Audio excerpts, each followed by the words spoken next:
Tapos tumawa na parang mangkukulam.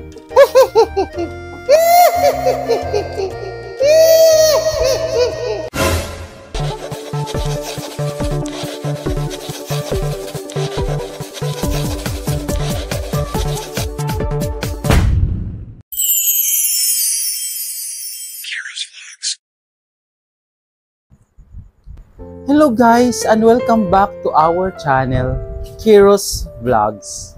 And for today's video ay meron po tayong babasahin. At galing po ito sa Wise Cleaner. Ito po ang brand ng aming binili na DIY pet shampoo. At habang binabasa ay gagawin natin ang tinuturo niya. Nakita nyo naman, may pet ako dito. Kung hindi nyo na itatanong, itong pet po namin ay matagal nang walang ligo, kaya medyo mabaho na. Kaya kailangan na namin gumawa ng pet shampoo para mapaliguan sila. At bago nga po pala tayo mag-umpisa ay nakalimutan kong magpakilala. Ako nga pala si Kid Arthur. At ito ang Kiros Vlogs video segment natin na pinamagatang Dear Kiro. At tayo ay mag-umpisa na nga. Pababain muna natin itong ating alaga. Ayun na, at babasahin ko na po ang instruction. Dear buyer, thank you for purchasing. Ay, mali pala. Hindi pala itong instruction. Sorry. How to make pet shampoo. So, ang magagawa po ng isang kit na nabili namin sa Shopee ay 15 to 16 liters. Available din po ito sa TikTok Shop. Kung gusto po ninyong bumili, ay i-click nyo lang ang link na nasa description area. At pwede nyo rin i-click ang yellow basket sa TikTok video namin. Ang unang instruction ay lagyan ng 14 liters na tubig ang timba. Sundin ang sukat ng tubig. Lalabnaw ang mixture pag kulang o sobra ang tubig. Ano ba? Ang gulo ng mga pusa! Ang unang instruction ay lagyan ng 14 liters na tubig ang timba. At kung nakita nyo naman ang laki po ng timba na gamit ko dito. So meron na siyang laman na 14 liters na tubig. Sundin ang sukat ng tubig. Lalabnaw ang mixture pag kulang o sobra sa tubig. Tama ba? Yan ang nakasulat dito. Binabasa ko lang po. Pwede ang malinis na tubig, gripo o mineral. So ito po ay galing lang sa gripo ang kinuha namin. Sunod na ibuhos ang SAA Fortified Bubble Booster. Yan. So sige, bago natin basahin ang susunod na instruction ay gagawin muna natin yung unang ipinapagawa niya. Fortified Bubble Booster. Ayan. So meron ako ditong mahabang panghalo, guys. So, ang unang gagawin ay ibubuhos lang muna natin. So, wala mo lang sabing ihalo. SAA Fortified Bubble Booster.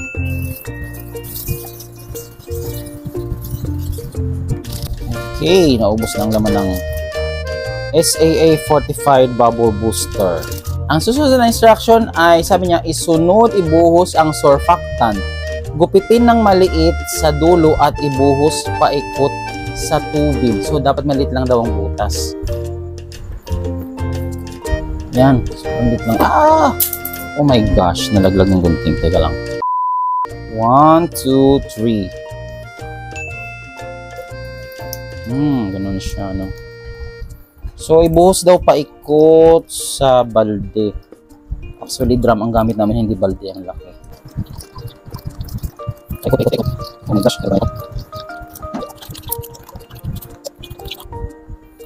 Okay na siguro yun. Pagod din mag-side. Okay, na-side ko na ang laman ng surfactant at basahin natin ang susunod na instruction. Ibabad ng 20 minuto bago haluin ng mabuti. Siguraduhin tunaw ang lahat ng ingredients. Ayan, so after natin ilagay yung Fortified Bubble Booster at surfactant, ay kailangan muna natin maghintay ng 20 minutes bago siya haluin mabuti. Okay guys, so see you later after 20 minutes. Timer starts now. 20 minutes later. At ayan na nga guys, at natapos na ang ating 20 minutes na paghihintay. At ngayon ay pwede na tayong maghalo. Yan, so haluin daw natin siya na siguradong wala nang matitirang ano na hindi natutunaw, no? So dapat matunaw lahat. Yan. Okay, ang hirap makita guys kung natunaw na kasi may bulang lumalabas, no? May bula sa ibabaw. At heto na nga guys, ito na ang itsura niya. Hindi ko talaga sure kung natunaw na lahat, no? Pero more than 10 minutes na kasi ako naghahalo kaya tinigil ko na. So at sa dami ng bula, hindi ko talaga makita yung ilalim kung tunaw na ang ingredients. So I think dahil to sa bubble booster kaya ang daming bula. So I assume na tunaw na kasi more than 10 minutes na akong naghahalo. So ngayon ay gagawin na natin yung next instruction. Ang next procedure ay i-shake at ibuhos ang premix bottle at haluin mabuti. So ang laman ng premix bottle ay bubble booster, meron siyang moisturizer, scent, meron siyang water softener, pH neutralizer, may colorant at saka may antibacterial. So ito po yung premix. Yan. So sabi haluin daw, no? Mukhang halo naman na siya. I-shake tapos ibubuhos natin siya. Okay, sige. For a moment. At ito na guys, bubuksan ko na at ibubuhos ko na sa ating mixture. Bango. Oh. Sige. Tapos ihalo na lang natin siya. So may bula lang na natira. Tingnan natin kung masaside natin yung bula. So ang color niya ay ano, lavender kasi siya. So violet. So haluin mabuti. Oh my gosh, ibang kulay na yung bula. Okay guys, I think okay na yun. Okay, ang next na instruction ay ibuhos ang madre de cacao at haluin mabuti. And guys, ang maganda sa shampoo na ito ay meron siyang madre de cacao. So alam niyo ba guys na maganda sa balat ng aso at sa balahibo ng aso ang madre de cacao. Meron kasi siyang ingredients na parang antibacterial or something na nagpapalago ng balahibo at pampaiwas din siya sa mga kati-kati sa mga aso. So ganoon din, ibubuhos lang at haluin.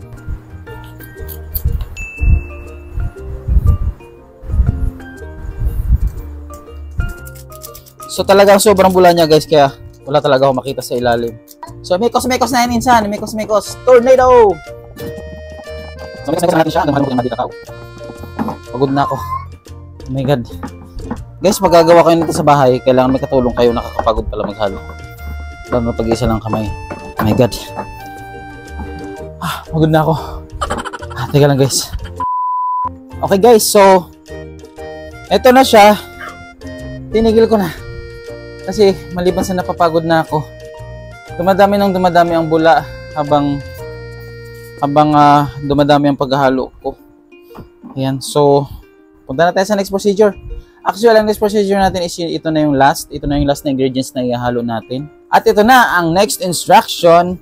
Unti-unti ibuhos ang thickener habang hinahalo ito ng sobrang bagal. Grabe, sobrang bagal lang hanggang sa maubos at matunaw ito.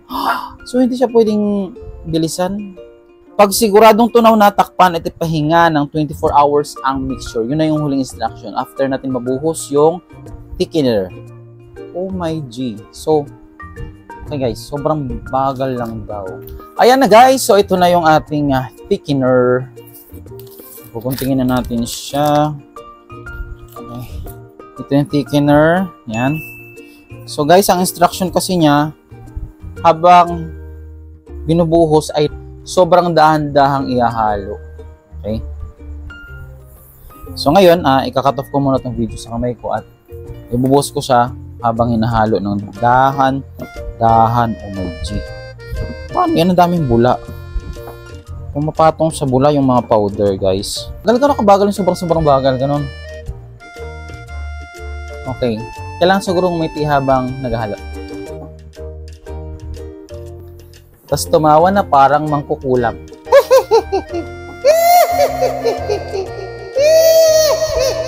Ay, huwag nang pangit. Yan guys, so ganyan siya. Makikita nyo may mga powder sa ibabaw ng bula. So habang hinahalo ko, hindi ko alam po. I think nalalaglag din naman siya. Pero unang buhos ay pumapatong muna sa bula yung thickener. Yan. Okay. So, hopefully, nalalaglag din siya sa liquid sa ilalim.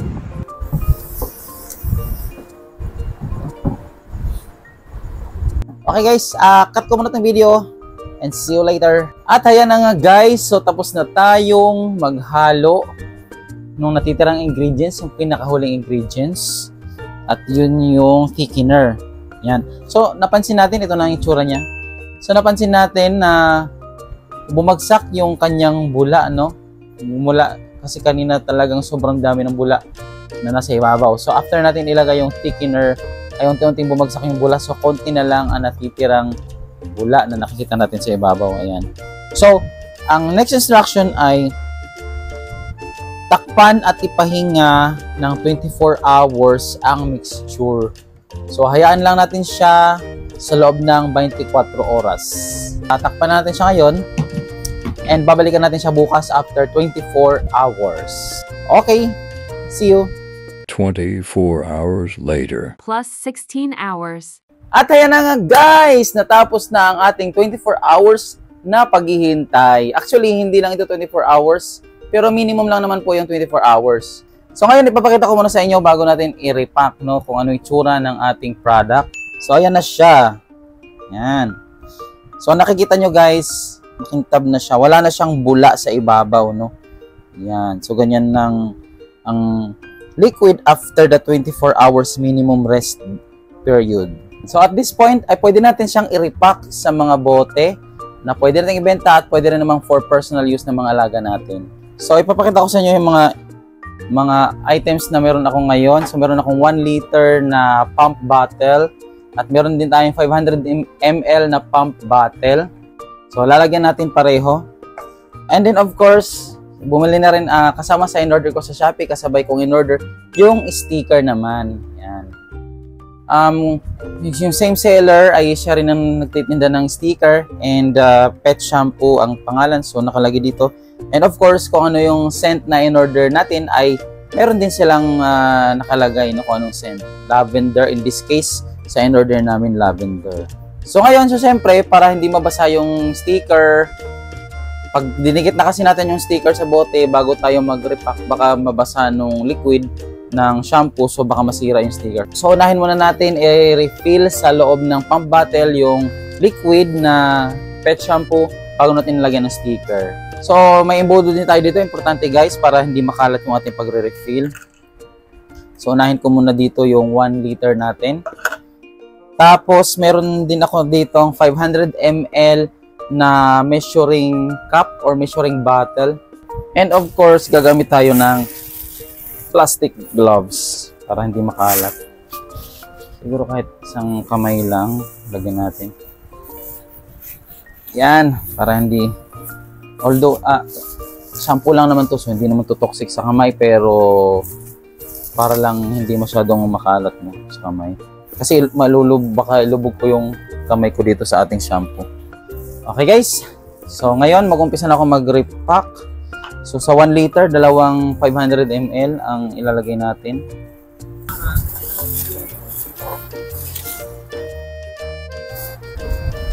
Ayun na guys, so kung nakikita nyo, bago natin ilagay ang laman sa pump bottle, ayan, no, sinusukat ko ngayon, saktong 500 ml siya. Yan, so dalawang 500 ml para mapuno yung isang 1 liter na pump bottle. Okay, so ganito yung itsura ng kanyang liquid guys, no, yan, ang ganda. Yan, wala nang buo-buong powder. Talaga natunaw na lahat ng powder sa ginawa natin last night. Okay. Sige, refill na natin siya.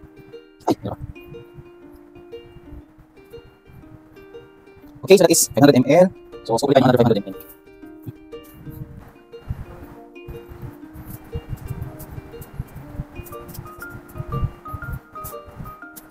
Yun na, I think wala namang kulang siguro to. May mga bubbles lang sa loob. So ito na siya guys. Para siyang alak. So ito na yung itsura niya after ko refill. So may mga bubbles pa siya, no. So isisettle lang natin to, mawawala rin siguro ang bubbles nito mamaya. So lalagyan na lang natin to nung takip niya kasama ang pump. Ayan, so nalagyan na natin yung 1 liter. Ngayon naman lalagyan natin yung 500 ml pump bottle.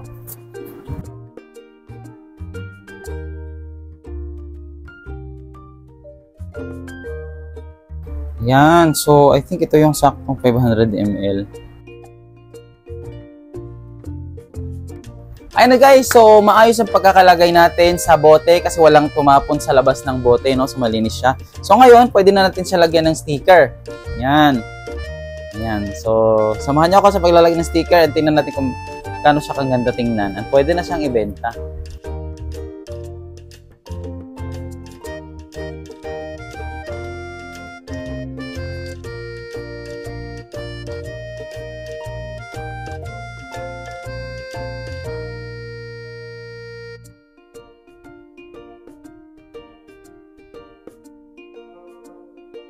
Ayun na guys, so ito na yung final product. Tadaan! Ayan, so kung nakita nyo guys, gumawa ako ng dalawang klase ng final product natin. Yung isa may balot na plastic, yung isa wala, no? So it's your choice. Kung ang gusto nyo ay balutan ng plastic, I suggest kung babalutan nyo ng plastic yung heat shrink. So alam nyo heat shrink yung pagka-blower ng hot air ay nag-shrink siya, dumidikit. Pero kung gusto niyo matipid lang, actually ito hindi heat shrink ang gamit namin. Ano lang to, yung cling wrap, no, yung plastic cling wrap. Pwede na rin siya. Maganda na tingnan. Yan. So ito naman yung pinakita ko yung 1 liter. So ito naman yung 500 ml. Ayan, naka-cling wrap din. Ganda. Yan. So ito naman yung walang balot. Okay guys, so dahil 15 liters ang nagagawa ng isang pack ng DIY pet shampoo, ay kaya nating makagawa ng 10 pieces na 1 liter bottle and 10 pieces din na 500 ml bottle. Ayan, so 20 pieces. Kung gusto niyo naman, kung puro 1 liter lang yung ibebenta ninyo, then 15 pieces siya na tig 1 liter bottle. Kung puro 500 ml lang naman ang ibebenta ninyo, ay 30 pieces naman siya na 500 ml. Kung for personal use na lang naman, pwede nyo ring ilagay or isalin sa malaking galon na may gripo and magigripo na lang kayo every time na gagamit kayo. Itong shampoo po na ito ay pwede sa aso at pwede rin naman po siya sa pusa kasi ang pangalan po niya ay pet shampoo. Ayan, hindi naman niya sinabing dog shampoo lang, no? Yan, so pwede sa aso, pwede sa pusa. Ayan po, so bukas siguro papaliguan na namin yung mga pusa namin kasi nangangamoy na po sila. Tsaka yung mga aso din. Ayan. I think this ends our vlog for today. So, nagsample lang ako dito ng dalawang malaki, dalawang maliit na bottle. Itutuloy ko na lang yung iba. So, please comment down below kung may questions po kayo and kung meron kayong mga suggestions, anything under the sun. And please don't forget to click like, share, and subscribe to our channel, Kiros Vlogs. So guys, thank you for watching. See you on our next video. Bye-bye.